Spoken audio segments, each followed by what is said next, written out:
में सीधा सीधा तो कहीं पाप के छुड़ाने की कोई व्यवस्था है नहीं, ना मंत्र का ऐसा कहीं भाव। मंत्र है ऋतंच सत्यंचाभिधात तपसो अध्यजायतः।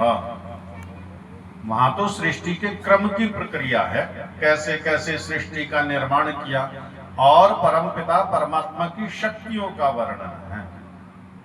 ततो रात्र्यजायतः ततः समुद्रो अर्णवः समुद्रात् अर्णवात् अधिः संवत्सरः अजायतः।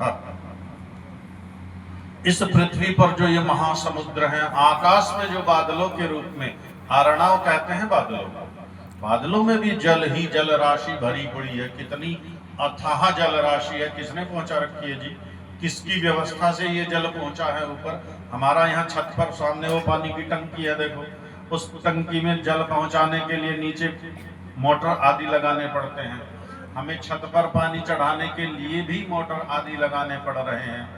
लेकिन नारियल का वृक्ष देखो कितना ऊंचा है, वहां कहीं कोई पाइप नहीं, कोई टुल्लू पंप नहीं, कोई मोटर नहीं, और उसके अंदर भी जल भरा। और बादलों में तो अथाह जल राशि भरी ही हुई है।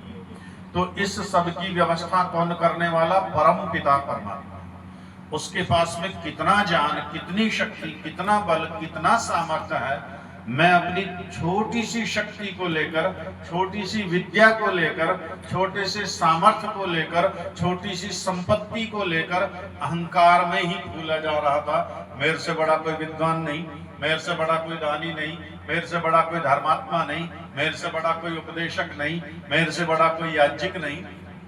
और जब परमात्मा की व्यवस्था को देखा, उसकी शक्ति को देखा, उसकी व्यवस्था को देखा, तो मैं अपनी सब कुछ भूल गया। जैसा कल आदरणीय बच्चू जी कह रहे थे, और मेरा भी अपना काफी अनुभव ऐसा है। उत्तर प्रदेश का हमारा एक जनपद सहारनपुर है। वहाँ के लोग भी बहुत अधिक अतिथि सम्मान करते हैं, बहुत अधिक सेवा शुश्रूषा करते हैं। लेकिन अभी मैं सुबह मुनि जी से कह रहा था कि वो सहारनपुर हमारा पीछे छूट गया। तो ये है व्यवस्था। लेकिन अब हमें लगा उस व्यवस्था को देख करके ये व्यवस्था अच्छी है, इस व्यवस्था को देख करके कोई और लगेगी वो और भी अच्छी है। और जब हम समस्त ब्रह्मांड की, सारे संसार की व्यवस्थाओं का, शक्तियों का, अपनी शक्तियों का, अपने सामर्थ्यों का अवलोकन करते हैं और परमात्मा की तरफ देखते हैं, तब हम कहते हैं, जो सामान्य कहावत में कल बता रहा था कि अब आया ऊंट पहाड़ के नीचे। अब पता चला ऊंट को मेरी शक्ति तो कुछ भी नहीं, ये पहाड़ तो मुझसे घना ऊंचा है, ये तो ना कहीं और दिखाई दे रहा, ना कहीं छोर दिखाई देता, ना कहीं ऊंचाई दिखाई देती, कोई चोटी दिखाई नहीं देती। तो ऊंट का अस्तित्व पहाड़ के सामने नगण्य हो जाता है। ऐसा ही हम सब का सामर्थ्य, हम सब की शक्ति, हम सब की विद्या, हम सब का ऐश्वर्य परमात्मा के सामने नगण्य हो जाता है। और दूसरी बात, बहुत बड़ी बात कह रहे हैं वहां पर कि एक मिशतो वशी, संध्या के मंत्रों में दो शब्द हैं, मिशतः वशी। वशी मीन्स वश में करने वाला, और मिशति कहते हैं बड़े सहज स्वभाव से, बड़े सरल स्वभाव से। ये जो मोबाइल है ना, ये मोबाइल, इसके उठाने में कोई जोर तो नहीं पड़ता जी। अच्छा, 6 महीने का बालक नहीं पकड़ पाएगा इसे, 2 महीने का बालक नहीं पकड़ पाएगा इस मोबाइल को भी। वो छोटी सी कोई हल्की सी वस्तु देंगे उसके हाथ में तो उसको पकड़ने का प्रयास करेगा। अच्छा, अब भार उठाने की अपनी अपनी क्षमता है। कोई 10 किलो उठाएगा, कोई 20 किलो उठाएगा, कोई 50 किलो उठाएगा, 2-2 क्विंटल भी उठा लेते हैं, 3-3, 4-4, 5-5 क्विंटल भी जो भार वाहक है उनका वो अपना अभ्यास है। लेकिन परमात्मा ने तो सारी पृथ्वी को ही उठा रखा। एक पृथ्वी नहीं, हम गिन नहीं सकते कितनी पृथ्वियां हैं। इतना भार जिसने उठा रखा है उसका सामर्थ्य कितना बड़ा होगा। इसलिए अपने सामर्थ्य को हम भूल गए। दूसरा, हमारे पास जितना जो कुछ भी है सब तो उधार का है, अपना है क्या? है तो सारा मंगाई हुआ, है तो परमात्मा का ही। तो हमारा अहंकार किस बात का है? कुछ भी नहीं। इसलिए इन मंत्रों का नाम दिया अघमर्षण। अब इसके आगे हम संध्या में चलते हैं और वहां मंत्र आते हैं मनसा परिक्रमा। अब मानसिक परिभ्रमण हम कर रहे हैं चारों ओर, बैठे तो हैं हम आंखें बंद करके, आसन लगा करके, और ध्यान हम परमपिता परमात्मा का कर रहे हैं संध्या के मंत्रों के। और यहाँ 6 मंत्र हैं, संक्षेप में विचार करेंगे, सभी पर चर्चा करेंगे। 6 मंत्र मनसा परिक्रमा के हैं। तो सबसे प्रथम मंत्र में आया प्राची दिशा। सबसे पहले मैं नेत्र बंद करके बैठा हूं और प्राची दिशा का अवलोकन कर रहा हूं। प्राची दिशा किधर है जी? पूर्व दिशा किधर है? मेरी पीठ के तो पीछे है प्राची। प्राची का अर्थ पूर्व दिशा है, लेकिन यहां संध्या में यदि मैं इस ओर मुख करके बैठा हूं तो मेरी प्राची दिशा यही है। यदि मैं इधर मुख करके बैठा हूं तो मेरी प्राची दिशा यही है।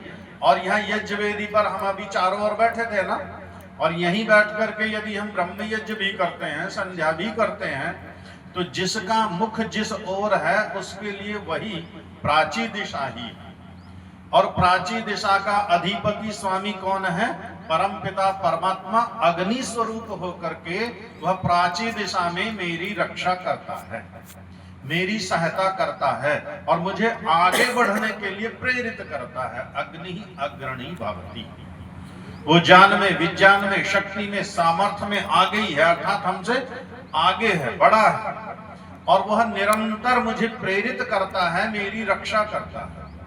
और मेरे अंदर जितने भी अविद्या के, अज्ञानता के, लालच के, लोभ के, क्रोध के, मोह के ऐसे कीटाणु घर कर गए हैं अंदर। जैसे वर्षा ऋतु में जब कई कई दिन तक सूर्य नहीं निकलता है तो हमारे बहुत सारे माताएं जानती है खाद्य पदार्थों में दुर्गंध सी आने लगती है। सर्दियों में जब कई कई दिन सूर्य दिखाई नहीं देता है, वस्त्रों में भी दुर्गंध आने लगती है। क्या करते हैं फिर? जिस दिन धूप निकलती है सब कुछ धूप में सुखाते हैं। और सूर्य का, कल बहन जी बता रही थी बहुत अच्छी बात, कि सूर्य इन प्रत्येक पदार्थों का शुद्धिकरण करने वाला भी है। जैसे सूर्य की किरणें इन पदार्थों के दुर्गुण दुर्व्यसनों को दूर कर देती हैं, ऐसे ही परमपिता परमात्मा के ज्ञान की किरणें जब मेरे मन मस्तिष्क में जाएंगी, जब मेरे अंतःकरण में उतरेंगी, तो मेरी अंदर की सारी गंदगी दूर हो जाएगी। इस प्रकार वह परमपिता परमात्मा मेरी रक्षा कर रहा है पूर्व दिशा में अग्नि स्वरूप बनकर। अब यहां से चलते हैं, फिर हम घूमते घूमते दक्षिण दिशा में जाते हैं। जो मेरा ये दक्षिण हाथ है, अर्थात अपने दाहिनी ओर की दिशा में, यहाँ क्या है? तो वहां देखता हूं वह परमपिता परमात्मा इंद्र के रूप में मेरी रक्षा कर रहा है। इंद्र कौन? इंद्र नाम भगवान का, इंद्र नाम राजा का, इंद्र नाम आत्मा का, इंद्र नाम ऐश्वर्य, जो समस्त ऐश्वर्यों का स्वामी है। इसलिए उस परमपिता परमात्मा का नाम इंद्र है। और वह इंद्र परमपिता परमात्मा दक्षिण दिशा में मेरी रक्षा कर रहा है। और अब जब जाता हूं मैं पश्चिम की दिशा की ओर, तो वह वरुण के रूप में मेरी रक्षा कर रहा है। वही ईश्वर एक ही है, नाम उसके असंख्य अनेक है। जैसे जैसे उसके गुण, कर्म, स्वरूप, स्वभाव हैं, वैसे वैसे उसके नाम है। महर्षि स्वामी दयानंद सरस्वती जी सत्यात प्रकाश के प्रथम संविलास में इसकी निरुक्ति करते कहते हैं, वरुणो नाम वरः श्रेष्ठ, जो संसार में सबसे श्रेष्ठ है, जो ग्रहण करने योग्य है, उसका नाम वरुण है। हमें एक मोबाइल खरीदना है या कोई अन्य वस्तु खरीदनी है, फल खरीदना है, सेब खरीदना है, केला खरीदना है, जूता खरीदना है, कपड़ा खरीदना है, तो बाजार में जाएंगे, जो सर्वोत्तम होगा हम उसका प्रयास करेंगे, जो अच्छे से अच्छा है हम उसको लेंगे। हाँ जी, अब छाट छाट करके रख लिए। माताएं सब्जी खरीदती हैं, हम खरीदते हैं तो नहीं नहीं इसको रखो, इधर इसको रखो, ये बढ़िया बढ़िया, चलो इनको छोड़ लो। ग्रहण कर लिए ना, सेलेक्ट कर लिए ना, हमने उसमें से छांट लिए। अब संसार के जितने पदार्थ हैं, जितने ऐश्वर्य हैं, जितने साधन संसाधन हैं, ये सारे एक और परमात्मा एक और। हम कहते हैं, एक आपने वो गीत सुना होगा, भाई बहन के प्रेम के विषय में आता है, रक्षाबंधन के विषय के उस पर बजता है, मेरे भैया मेरे चंदा तेरे बदले में जमाने की कोई चीज न। वो बहन का प्रेम वहां पर है। ऐसा ही यहाँ देखो, अब हम परमपिता परमात्मा से कह रहे हैं कि तेरे बदले में जमाने की कोई चीज ना। अब वहां बहन भाई को भी छोड़ दिया, माता पिता को भी छोड़ दिया, संसार के सारे ऐश्वर्यों को भी छोड़ दिया, वही ग्रहण करने योग्य एक परमपिता परमात्मा वरुण के रूप में निरंतर हमारी रक्षा कर रहा है। और कैसे रक्षा कर रहा है? तो यहां पर दक्षिण दिशा में बताया उसको कि किस प्रकार रक्षा करता है। तिरश्चिराजी, तिरश्चिराजी कहते हैं जो छोटे छोटे कीट पतंग होते हैं ना, ये भी किसी ना किसी रूप में निरंतर हमारी रक्षा कर रहा है। जैसे वहां सूर्य की किरणों के द्वारा, जैसे इन वेद ज्ञान की किरणों के द्वारा, जैसे वहां ये छोटे छोटे कीट पतंग, ये भी इस वायुमंडल के शुद्धिकरण का कार्य करते हैं। मच्छर हमें लगता है बड़ा हानिकारक है, बहुत हानि करता है, लेकिन किसका बनाया हुआ? ईश्वर का। और हमारी बहुत सारी कृतियां ऐसी हो सकती हैं जो अज्ञानता के कारण हम निरर्थक कोई कार्य कर बैठे, लेकिन परमात्मा का इतना सा भी कार्य और बड़े से बड़ा कार्य कहीं ना कहीं है सब लाभ के लिए, हम उसे ना समझ पाए वो अलग विषय है। तो ये छोटे छोटे, अब जो महल की वो होती है ना मक्खी, मधुमक्खी जिसे हम कहते हैं, कहां से मिलता है मधु? उसी मक्खी से तो मिल रहा है जो छोटी सी, और जब डंक मारती है, काटती है तो बहुत बुरी लगती है इसने काट ले, क्यों बनाई परमात्मा ने। लेकिन जब वो शहद प्राप्त करते हैं तब देखो अमृत स्वरूप उस पदार्थ का कितना लाभ हमें मिलता है। और यदि परमात्मा उस मक्खी को नहीं बनाएगा, शहद कहां से लेंगे, मोम कहां से लेंगे? तो इनके द्वारा वह परमपिता परमात्मा हमारी रक्षा कर रहा है। और पितरों के द्वारा, जो पितर हमारे माता हैं, पिता हैं, गुरुजन हैं, सन्यासी हैं, उपदेशक हैं, ये सब कौन है? ये पितर हैं, हमारी रक्षा करने वाले हैं। किसी न किसी रूप में अपने ज्ञान के द्वारा, अपने अनुभवों के द्वारा वो हमें दिशा निर्देश करते रहते हैं, तो निरंतर हमारी रक्षा करते हैं। और पश्चिम दिशा में कहते हैं प्रेदाकु शब्द आया, प्रेदाकु। प्रेदाकु कहते हैं हिंसक जीव जंतु, अजगर, सांप, बिच्छू आदि को। और प्रदाकु उनको भी कहते हैं जो मेरे पीठ के पीछे मेरी बुराई करते हैं, मेरी चुगली करते हैं, मेरी निंदा करते हैं। तो कोई बात नहीं, उनसे डरने की, घबराने की आवश्यकता नहीं है। हाँ, उनसे हम तब डरेंगे जब मेरे मन में कोई दोष होगा कि मैंने चोरी की है और स्वामी जी ने देख लिया, वो बता ना दे किसी से, वो कह ना दे किसी से, तब मैं डरूंगा। और मैंने चोरी की नहीं तो फिर कोई कितना भी आरोप आक्षेप लगाता रहे, मैं निष्पक्ष हूं, मैं कह सकता हूं जी आप जांच करा लो, किसी से भी जांच करा लो, मुझे डरने की आवश्यकता नहीं। तो उस, और यहां कई बार समाज में तो हम ऐसा देखते हैं कि बहुधा निर्दोषों को भी सजा हो जाती है, दंड के भागी बन जाते हैं। लेकिन वह परमपिता परमात्मा न्यायकारी है, वह पक्षपात करता नहीं है, तो वहां हमारा न्यायदाता है, वहां हमारा न्यायाधीश है, वहां हमारा न्याय करता ही करता है। कई बार यहाँ हमें अनावश्यक दंड मिल गया, कोई बात नहीं, कहीं ना कहीं उसकी क्षतिपूर्ति हो जाएगी। जैसा अनावश्यक दंड पा करके हम दुखी हुए, दुख बढ़ गया हमारा, कहीं ना कहीं ऐसी भी घटना होगी जहां हमारी अपेक्षा ही नहीं थी, जहां आकांक्षा ही नहीं थी, वहां अनायास ही हमें पर्याप्त सुख मिल गया, आनंद मिल गया, सम्मान मिल गया। ये कहां से आया? तो बैलेंस बनाने वाला तो परमपिता परमात्मा ही है, उससे निश्चिंत रहेंगे। तो वह परमपिता परमात्मा वरुण के रूप में हमारी रक्षा कर रहा है।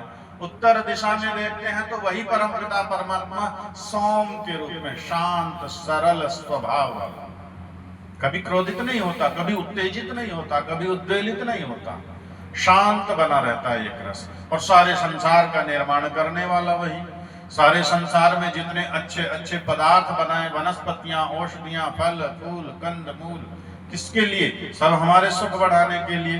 निरंतर वह परमपिता परमात्मा हमारी रक्षा कर रहा है। फिर मैं देखता हूं नीचे की दिशा में, अपने नीचे, मेरे नीचे क्या है? तो नीचे की दिशा में वही परमपिता परमात्मा विष्णु के रूप में निरंतर हमारी रक्षा कर रहा है। और इसी भूमि से देखो नीचे से क्या क्या हमें दे रहा है। ऋग्वेद का प्रथम मंडल, प्रथम सूक्त और प्रथम मंत्र क्या है जी? अग्निमीडे पुरोहितम यज्ञस्य देव मृत्युजम होतारम रत्न धातम। रत्न पहाड़ पर नहीं मिलते ऊपर, सब यही से मिलेंगे भूमि के अंदर से। तो नीचे से वह परमपिता परमात्मा विष्णु के रूप में निरंतर हमारी रक्षा कर रहा है।